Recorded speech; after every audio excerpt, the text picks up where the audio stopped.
حبايب قلبي الجمال اللي بيجروا ورا المال، مين هم اللي بيجروا ورا المال؟ الناس اللي بتحب الفلوس، اللي ما عندهاش قناعة. الناس اللي هي على طول بتشتكي ما معناش وعايزين ناكل وعايزين نشرب، وانا عندي بنت عايزه تتجوز اجيب لها منين، ويجري هب عامل له قرض، والقرض بالربا، وكل القصه المنيله بنيله دي. ناس بتجري ورا الفلوس. طب لو سبت حياتك ماشيه وسلمت توكلك على الله، بتمشي ولا ما بتمشيش؟ قيس على نفسك كده ايام ما معكش فيها فلوس والدنيا يعني مقفولة، وهتبص تلاقيها ماشية أحلى ما يكون معاك فلوس. إزاي؟ ما تعرفش، لأن ربنا سبحانه وتعالى قالهم كلمتين، قال إن مع العسر يسر.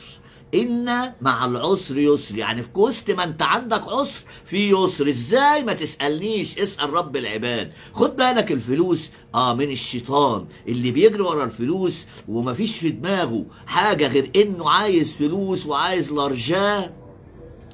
دي بتخليه يعمل حاجات وحشة كتير، فبالتالي بتسوقوا لمين؟ بتسوقوا لجهنم وبئس المصير. انما لو فضلت كده ورميت توكلك على الله وقلت يا رب ارزقني القناعة يا رب العالمين، ارزقني الصبر والسلوان يا رب العالمين، حياتك كلها هتمشي من غير ما تتعب ومن غير ما تجهد نفسك ولا القصة دي. لا ده انا عندي البت عايزة تتجوز لازم اروح اعمل قرض، لا ده انا عندي ما اعرفش ايه عايز اصلحه عايز اعمل قرض. ده انت لو صبرت شوية كل حاجة هتمشي، بنتك هتتجهز وهتخش أحلى جوازة وزي الفل، ربنا هيرسلك. إنما أنت خلاص فكرك راح لفين؟ إن أنت عايزة تجيبي فلوس من أي حتة تنكاني، تشحتي بقى، تجيبي قرض بقى، تعملي أي نيلة بقى، عايزة أجهز البت والحجة هنا، واخدة بالك؟ فهنا خدي بالكوا إن الفلوس من الشياطين. هيجي واحد يقول لي او واحده تقول لي وهي قاعده حاطه رجل على رجل كده ومجعوصه،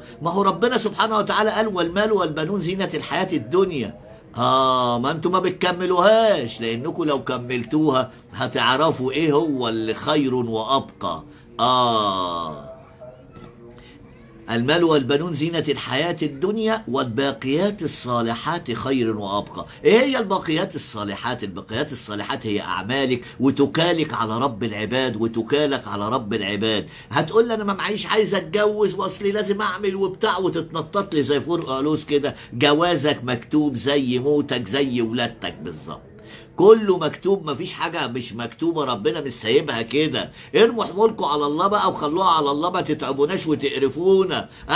يعني ادعى عليكم ايه وانتوا فيكم كل العبر؟ الناس اللي بتجري ورا الفلوس دي وعليا النعمة تصدقوا وتأمنوا بالله. اقسم بالله انا اهو ادي محفظتي اهي لحسن تقولوا ده الراجل ده اصل الحكاية ولا الرواية، اهو وادي العلبة فيها 10 جنيه اهو، بصوا كده، والله ما معايا غيرهم، لا امتنك من الحياة كلها غير دول.